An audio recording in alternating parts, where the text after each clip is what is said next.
सीधा आपको फरीदाबाद लिए चलेंगे, जहां पर विभाजन विभीषिका स्मृति दिवस मनाया जा रहा है। केंद्रीय मंत्री मनोहर लाल संबोधित कर रहे हैं। विधायकगण,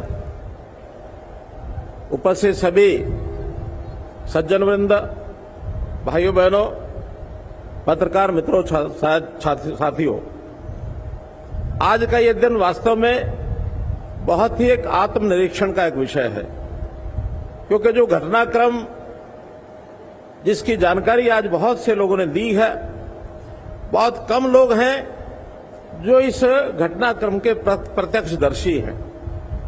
लेकिन एक पीढ़ी ऐसी भी है जिन्होंने अपने पूर्वजों से ये सारी जो घटनाएं हैं भारत विभाजन की, वो सब सुनी है।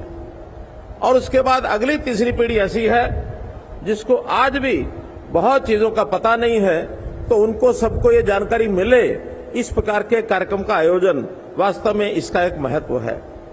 आज इस अवसर पर सबसे पहले तो मैं देश की स्वाधीनता का दिन 15 अगस्त, उसकी पूर्व संध्या पर आप सबको देश की स्वतंत्रता की बहुत बहुत बधाई और बहुत बहुत शुभकामना देता हूं। भाइयों बहनों, देश का विभाजन और अगले दिन आजादी का दिन, अगर इन दोनों को जोड़ के देखा जाए तो एक अवसर ऐसा है जो हमें आनंदित करता है, खुशी देता है कि जिस भी रूप में मिली, लेकिन हमको आजादी मिली।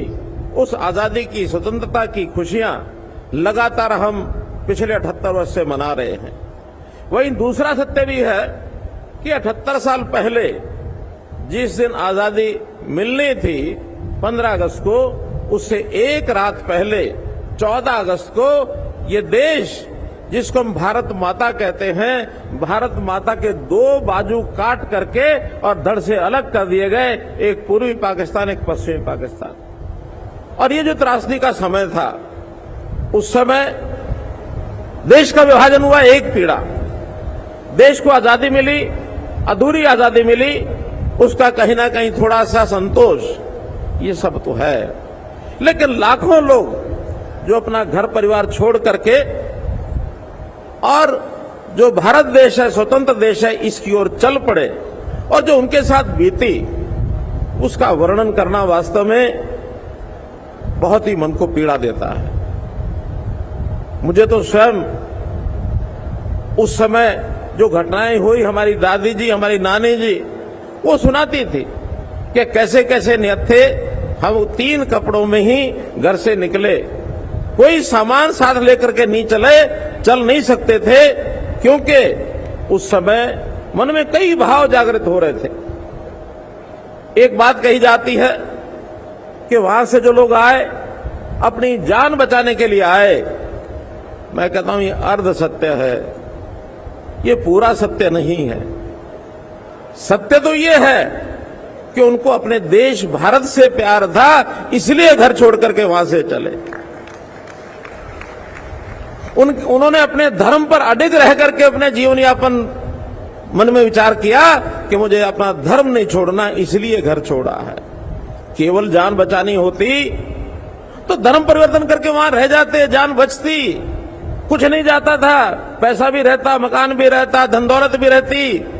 लेकिन उन्होंने उस धन दौलत को, उस मकान को, उस व्यापार को, उस खेती को, सबको छोड़कर, ठोकर मारकर अपने जीवन में कोई संस्कार है देशभक्ति का, उस राष्ट्रभक्ति के संस्कार को लेके, धर्म के प्रति निष्ठा को रख करके, और वहां से निकले और यहां पहुंचे।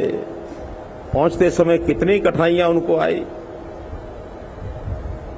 सर धड़ से अलग कर दिए गए, गाड़ियों की गाड़ियां काट दी गई, लाखों लोग शहीद हुए। अब उन शहीदों को याद करने के लिए कांग्रेस ने तो ये सब भुला दिया था। मित्रों, उन्होंने कभी इस चैप्टर को याद नहीं किया कि लाखों लोग शहीद हुए हैं, उनकी शहादत की कीमत पर देश आजाद हुआ है, और आज उनको हमको याद करना चाहिए, उन्होंने छोड़ दिया। मैं आज 2 व्यक्तियों का आभार प्रकट करना चाहता हूं कि पूर्व में तो जैसा बताया 2008 में स्वामी धर्मदेव जी और हंस जी हंस जी महाराज, उन्होंने यानी जो पंचनद शहीद स्मारक समिति का गठन किया कि लाखों लोगों की शहादत को याद तो रखा जाए, कोई उनका स्मारक बनाया जाए। ये इसी क्षेत्र के अंदर वो हरियाणा में ही उस स्मारक के लिए इन्होंने तैयारी की, जमीन भी ले ली है। और बाद में 2014 में जो विषय आगे बढ़ा, प्रधानमंत्री जी से चर्चा हुई तो उनका उन शहीदों को याद रखने के लिए 14 अगस्त का दिन हमको याद करना चाहिए, नई पीढ़ी को बताना चाहिए कि क्या पीड़ा थी, क्या देश था, क्या धर्म था। हमारी नई पीढ़ी इन चीजों को याद नहीं करेगी तो देश के प्रति प्यार क्या होता है, धर्म के प्रति अडिग निष्ठा क्या होती है, ये नई पीढ़ी को पता नहीं लगेगा। हमारे वीर बालकों ने, बाल हकीकत ने, गुरु गोविंद सिंह जी के बच्चों ने धर्म के प्रति अपनी निष्ठा जताते हुए अपना बलिदान दिया। उसके साथ भी प्रधानमंत्री जी ने जो दिसंबर में बाल शहीदी दिवस इस नाम से जो घोषणा की और साथ ही 14 अगस्त को विभाजन विवेश का दिवस, ये इसको भी स्मरण रखे और इस दिन को याद किया जाए, ये बात उन्होंने दी, जिसमें से आज का दिन ये लागू हो रहा है। मित्रों, भाइयों बहनों, बहुत सी पहचाने उस समाज को हम दे सकते हैं। समाज के प्रति तरह तरह की टिप्पणियां की गई और कुछ टिप्पणियां तो नकारात्मक टिप्पणियां जिस पे कोई स्वीकार ही नहीं कर सकता। छोटे होते हुए मैंने सुना था, जो समाज पश्चिमी पंजाब को छोड़ करके भारतवर्ष में आया उनको कहते थे कौन, पाकिस्तानी आ गया। अरे पाकिस्तानी आ गया, पाकिस्तान तो बना उसके बाद, उससे पहले ही जब ये घटनाक्रम था देश के विभाजन का, विभाजन को स्वीकार नहीं करेंगे, हम जो है भारत में पहुंचेंगे, जो स्वतंत्र भारत में उसमें जाकर रहेंगे। पाकिस्तान के नागरिक तो एक दिन भी नहीं थे, लेकिन चिढ़ाने के लिए क्या, ये पाकिस्तानी आ गए। दूसरा शब्द प्रयोग करते थे कि रिफ्यूजी आ गए। ये ठीक है, जब कोई समाज छोड़ करके और अपने घर परिवार से, यानी घर को छोड़ करके सैकड़ों हजारों किलोमीटर दूर जाके बसता है, उसको कोई सहायता की आवश्यकता होती है। सरकारों ने सहायता की होगी, मैं नहीं मानता नहीं की होगी, लेकिन शरणार्थी वो होता है जो शरण में आकर के और हमेशा हाथ पसारे। इस समाज ने हाथ पसारने से मना कर दिया। मित्रों,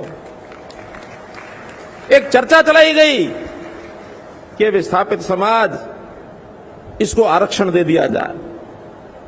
जो सुनी बातें हैं, जो आज जानकारी हमको मिल रही हैं, बहुत मीटिंग्स उसके ऊपर हुई, लेकिन उसके समर्थन में चंद लोग थे, उसके विरोध में सारा समाज खड़ा हुआ कि हम आरक्षण नहीं लेंगे, आरक्षण नहीं लेंगे।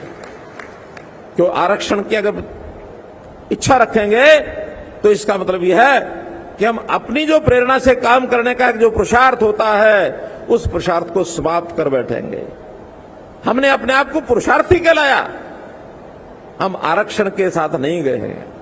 पुरुषार्थी व्यक्ति वही होता है जो अपनी योग्यता से, अपनी शिक्षा से, अपने संस्कारों से, अपनी कुवत से अपने पैरों पर फिर से खड़ा हो सकता है।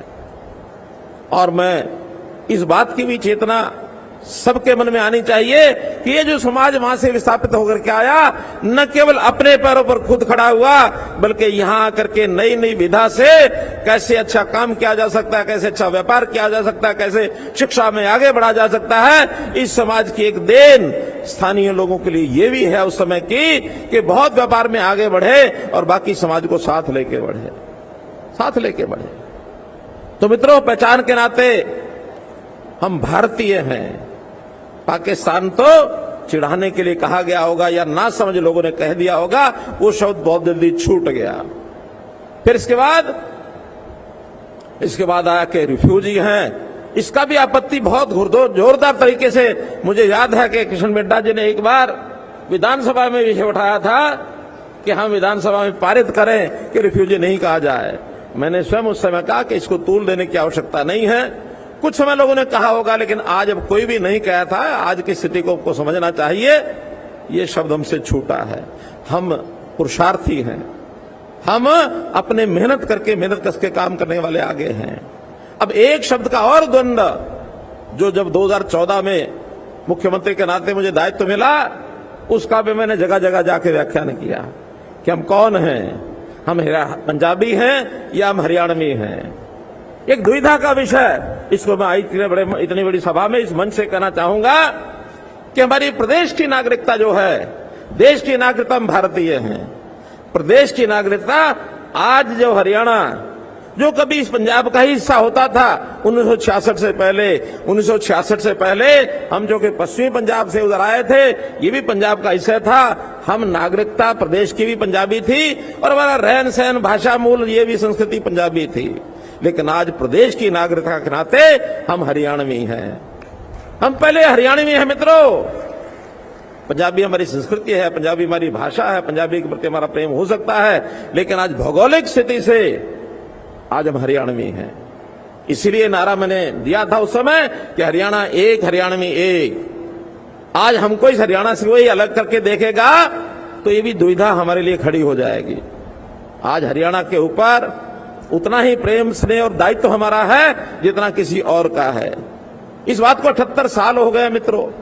इस भूमि के ऊपर हम काम करते हैं, यहाँ शिक्षा लेते हैं, यहाँ व्यापार करते हैं, यहाँ खेती करते हैं, यहाँ का अन्न जल खाते हैं, तो इस प्रदेश के नागरिक हम हरियाणवी हैं। तो ये अलग अलग पहचान को ध्यान में रखते हुए एकदम हमको स्पष्ट रूप से आगे बढ़ना चाहिए कि हम ना तो जान बचाने के लिए वहां से आए, हम एक पराक्रम को देखते हुए, पुरुषार्थ को देखते हुए, हिंदू धर्म में हमारी निष्ठा, इसलिए हम यहाँ आए। और आज हम इस देश के सम्मानित नागरिक होकर के चीजों को आगे बढ़ाएंगे। हाँ, देश का विभाजन, इसको याद हमेशा रखेंगे। इसमें एक बात तो लेखनी और मैं बताना चाहूंगा, क्योंकि देश की आजादी की लड़ाई कोई 1-2-10 दिन की नहीं थी, ये सैकड़ों साल चली है। क्रांतिकारियों ने, बलिदानियों ने पहले मुगलों के साथ युद्ध शुरू किए, मुगलों से छुटकारा पाना था। इस बीच में ईस्ट इंडिया कंपनी आ गई तो अंग्रेज आकर के खड़े हो गए। सारे कार्यकाल को हम देखें तो लगभग 700-800 वर्ष का कार्यकाल है जब हमारा संघर्ष चलता रहा। उस समय कुछ लोगों का मत ये था कि देश का विभाजन स्वीकार न करो, चाहे आजादी 10 साल 20 साल और लेट हो जाए, ये कोई बात नहीं, देश के विभाजन को स्वीकार नहीं करना चाहिए। ये भी बहुत लोगों ने उस समय सुझाया था। लेकिन अब ये ठीक है, कांग्रेस नाम का संगठन उस समय आजादी के इस आंदोलन में बढ़ चढ़ करके आगे यानी लगा था। बहुत से ऐसे लोग जो कांग्रेस के दल के साथ हों अथवा कांग्रेस के दल के बाहर हों, उन सब लोगों की भूमिका आजादी के अंदर बहुत ज्यादा थी और उस भूमिका को भी नकारा नहीं जा सकता। केवल कांग्रेस के नेताओं ने आजादी दिलाई ऐसा नहीं है। उसमें लोकमान्य तिलक का नाम लिया जा सकता है, भगत सिंह, सुखदेव, राजगुरु का नाम लिया जा सकता है, उसमें लाला लाजपत राय का नाम लिया जा सकता है, उसमें सुभाष चंद्र बोस का नाम ले सकते हैं, सरदार वल्लभ भाई पटेल का नाम ले सकते हैं, महात्मा गांधी का नाम ले सकते हैं, वीर सावरकर का नाम ले सकते हैं, राम प्रसाद बिस्मिल का नाम ले सकते हैं, चंद्रशेखर आजाद का नाम ले सकते हैं। कितने ही नाम गिनाए जा सकते हैं जिन्होंने आजादी के लिए अपना जान न्यौछावर की है।